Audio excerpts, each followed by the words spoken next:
Hello everyone, my self Reema Singh. Welcome to my YouTube channel Reema science point.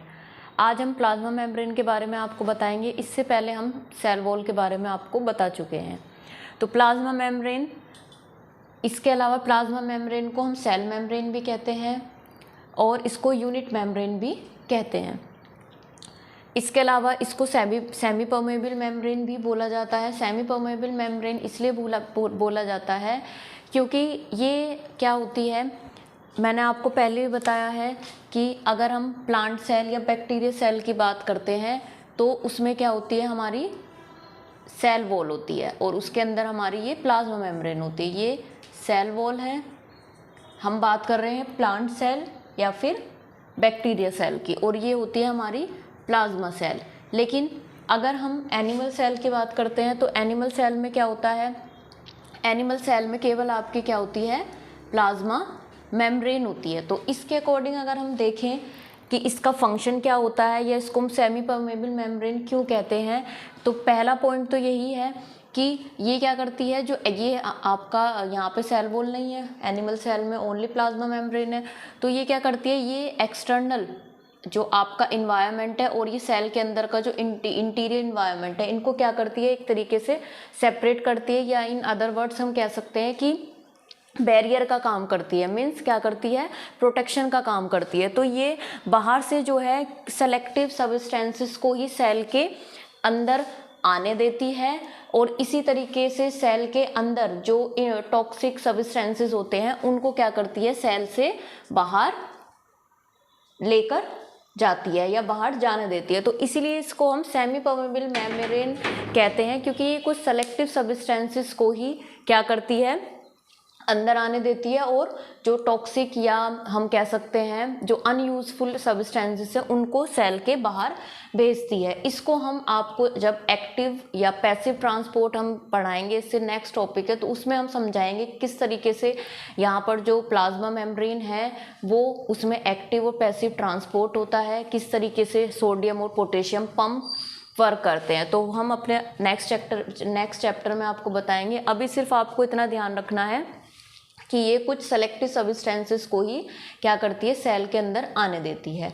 तो पहला function तो ये हो गया इसका प्लाज्मा मेम्ब्रेन का। दूसरा क्या करती है कि ये जो एक पर्टिकुलर शेप देती है सेल को, क्या देती है, पर्टिकुलर, यहाँ पे मैं लिख रही हूँ to provide a particular shape.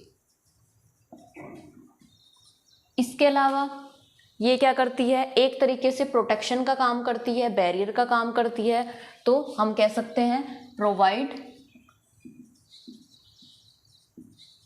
Protection. और तीसरा जो मैंने आपको बताया सेमी परमेबल मेम्ब्रेन मीन्स, कहने का मीन्स क्या है, कुछ सेलेक्टिव सब्सटेंसेस जो हैं, सेलेक्टिव सब्सटेंसेस को ही क्या करती है, एंटर होते हैं into a cell through plasma membrane. तो आपको जब हम प्लाज्मा मेम्ब्रेन पढ़ रहे हैं तो उसके आपको नाम भी पता होना चाहिए, क्योंकि कभी कभी क्या होता है, बच्चे सेल वॉल और सेल मेम्ब्रेन में कंफ्यूज हो जाते हैं। वो सोचते हैं कि जो सेल वॉल है उसी को सेल मेम्ब्रेन कहा जाता है, लेकिन नहीं, सेल वॉल अलग होती है जो कि हमारी प्लांट सेल में होती है, और प्लाज्मा मेम्ब्रेन को ही सेल मेम्ब्रेन कहा जाता है। तो आपको इसके अदर नेम भी पता होने चाहिए कि प्लाज्मा मेम्ब्रेन को सेल मेम्ब्रेन, यूनिट मेम्ब्रेन और प्लाज्मा लैमिना भी कहा जाता है। तो ये तो हो गया इसका फंक्शन। दूसरा जो मेन इसमें पॉइंट आता है वो आता है कंपोजिशन, कि जो प्लाज्मा मेम्ब्रेन है वो किसकी बनी होती है, इसका कंपोजिशन को क्या होता है। तो अगर हम कंपोजिशन की बात करें तो इसमें 3 सब्सटेंसेस होते हैं। आपका लिपिड होता है, प्रोटीन होता है, कार्बोहाइड्रेट होता है। सबसे ज़्यादा अमाउंट में जो आपका होता है वो आपका होता है प्रोटीन, और सबसे कम अमाउंट में जो होता है वो आपका होता है कार्बोहाइड्रेट। ओनली 2% जो है कार्बोहाइड्रेट होता है। तो बहुत से बच्चों को सिर्फ इतना पता होता है कि जो प्लाज्मा मेम्ब्रेन है वो लिपिड और प्रोटीन से ही मिलकर बनी होती है, लेकिन नहीं, कार्बोहाइड्रेट भी होता है, लेकिन उसका जो रेशो होता है वो केवल कितना होता है, ओनली 2%। तो हमें ये भी पता होना चाहिए। अगर हम लिपिड की बात करें जो कि 40% होता है, तो ये बाइलेयर होता है, फास्फोलिपिड यहाँ पे होती है, एम्फीपैथिक होता है, और इसका एग्जाम्पल है लेसिथिन। अगर हम बात करें बाइलेयर की, तो मैंने आपको पहले भी जब हमने बायो मोलिक्यूल्स चैप्टर आपको पढ़ाया था बायोकेमिस्ट्री में, तो हमने आपको बताया था कि जो लिपिड होता है वो क्या होता है, वो इस तरीके से अरेंज होता है, इस तरीके से। तो इसमें जो ये होता है ये आपका क्या होता है, फैटी एसिड होता है, या इसको हम बोलते हैं टेल एंड, अगर हम लिपिड की बात करें। और ये जो होता है इसका, ये क्या होता है, लिपिड का पोलर एंड होता है। तो जो इसका, जब हमने आपको बताया था कि क्यों नहीं फिल्टर हो पाता बायो मोलिक्यूल्स में, तो हमने आपको क्या बताया था कि अगर हम यहाँ पे भी फ्लूइड मोज़ेक मॉडल भी देखेंगे, तो हमने क्या किस तरीके से बनाया हुआ है कि इसका जो टेल वाला रीजन है वो अंदर की तरफ है, और जो पोलर रीजन है वो बाहर की तरफ है। मीन्स इसका जो पोलर एंड होता है, जो पोलर एंड होता है वो टूवर्ड्स वाटर होता है, यानी कि ये कैसा होता है, हाइड्रोफोबिक। कैसा होता है, हाइड्रोफिलिक होता है, हाइड्रोफिलिक, यानी कि वाटर लविंग होता है। और जबकि इसका जो टेल एंड होता है वो कैसा होता है, हाइड्रोफोबिक।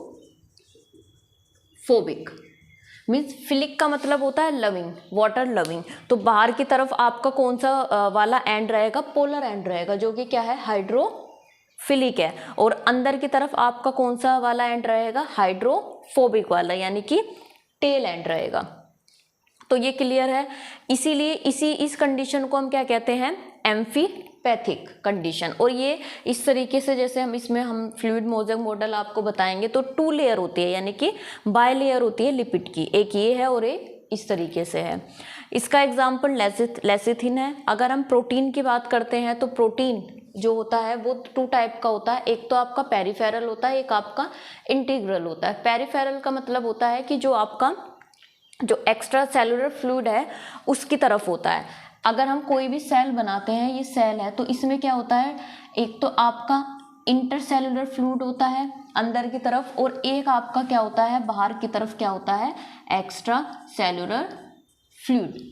तो आपका जो पेरिफेरल होता है, जैसे कि हमने फ्लूइड मोज़ेक मॉडल में भी आपको बताया हुआ है कि बाहर की तरफ जो कि आपका क्या होता है, ये एक्स्ट्रा सेलुलर फ्लूइड की तरफ है, और ये आपका दूसरा वाला जो प्रोटीन है वो इंट्रा सेलुलर फ्लूइड की तरफ है। तो प्रोटीन जो आपकी बाहर की तरफ हो, लेकिन इसमें बच्चे कंफ्यूज होते हैं कि क्योंकि पेरिफेरल प्रोटीन है तो वो एक्स्ट्रा सेलुलर फ्लूइड की तरफ ही होगी, लेकिन ऐसा नहीं है, दोनों तरफ ही होती है, एक्स्ट्रा सेलुलर फ्लूइड की तरफ भी और इंट्रा सेलुलर फ्लूइड की तरफ भी। आपकी कहने का मीन्स ये है, जो बाहर की तरफ होगी इस तरीके से, वो हमारी क्या कहलाती है, पेरिफेरल प्रोटीन।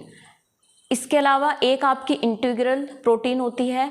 ये आपको, ये वाली जो प्रोटीन है आपकी इंटीग्रल प्रोटीन है, जो कि जो बाइलेयर होती है लिपिड की उसके अंदर ही प्रेजेंट होती है, तो इसलिए हमने इसको क्या बोला, इंटीग्रल प्रोटीन। कार्बोहाइड्रेट, ये जो है कार्बोहाइड्रेट आपका, इसमें जो कार्बोहाइड्रेट है हमेशा क्या होता है, एक्स्ट्रा सेलुलर फ्लूइड की तरफ होता है। तो ये आपको ध्यान रखना है कि जो कार्बोहाइड्रेट है वो आपका किसकी तरफ होगा, एक्स्ट्रा सेलुलर फ्लूइड की तरफ होगा। और अगर कार्बोहाइड्रेट हमारा, अगर हम कार्बोहाइड्रेट की बात करें, तो अगर हमारा कार्बोहाइड्रेट लिपिड से अटैच है, इसमें भी 2 टाइप के होते हैं। अगर लिपिड से अटैच है तो इसको हम बोलेंगे ग्लाइकोलिपिड, लेकिन अगर प्रोटीन से अटैच होता है तो इसको हम बोलते हैं ग्लाइकोप्रोटीन। तो ये आपको पता होना चाहिए कि कार्बोहाइड्रेट में भी ये 2 टाइप से होता है, अगर लिपिड से अटैच है तो ग्लाइकोलिपिड, और प्रोटीन से अटैच है तो ग्लाइकोप्रोटीन। तो ये तो हो गया कंपोजिशन ऑफ प्लाज्मा मेम्ब्रेन। अब इसमें प्लाज्मा मेम्ब्रेन के मॉडल में है तो और भी मॉडल हैं, लेकिन जो मेन मॉडल होता है जिससे क्वेश्चन फ्रेम किए जाते हैं वो हमारा होता है फ्लूइड मोज़ेक मॉडल, जो कि आपका ये मैंने बनाया हुआ है। तो इसमें क्या होता है, आपकी लिपिड की 2 लेयर होती है, ये लिपिड बाय लेयर है। इसी तरीके से जैसे मैंने आपको यहाँ पे बताया, पोलर एंड बाहर की तरफ होगा और इसका जो टेल वाला एंड होगा वो अंदर की तरफ होता है। ये आपकी पेरिफेरल प्रोटीन होती है, जो लिपिड बाइलेयर के अंदर प्रेजेंट होती है वो आपके क्या होती है, इंटीग्रल प्रोटीन होती है। ये आपकी इंटीग्रल प्रोटीन है। और ये आपका यहाँ पे कोलेस्ट्रॉल के भी सब्सटेंसेस प्रेजेंट होते हैं। अगर आपका जो कार्बोहाइड्रेट है वो आपका किससे अटैच है, यहाँ पे प्रोटीन से तो ग्लाइकोप्रोटीन हुआ, और अगर ग्लाइकोलिपिड से है तो, अगर लिपिड से है तो ग्लाइकोलिपिड हुआ। लेकिन इसमें ध्यान ये रखना है कि जो कार्बोहाइड्रेट होगा वो किसकी तरफ होगा, एक्स्ट्रा सेलुलर फ्लूइड की तरफ ही प्रेजेंट होता है। तो ये था प्लाज्मा मेम्ब्रेन और इसका कंपोजिशन और इसके फंक्शन। अब इसमें मेन इसी से रिलेटेड हम कह सकते हैं एक्टिव और पैसिव ट्रांसपोर्ट आता है, जिसमें से ज़्यादातर क्वेश्चन पूछने के चांसेस मैक्सिमम होते हैं। तो कल हम आपको एक्टिव और पैसिव ट्रांसपोर्ट के बारे में पढ़ाएंगे और कोरिलेट करके देखेंगे किस तरीके से प्लाज्मा मेम्ब्रेन जो है एक्टिव और पैसिव ट्रांसपोर्ट को क्या करती है, रेगुलेट करती है। तो अगर आपको मेरी वीडियो पसंद आई तो लाइक करें, शेयर करें और चैनल को सब्सक्राइब करना नहीं भूलें। धन्यवाद।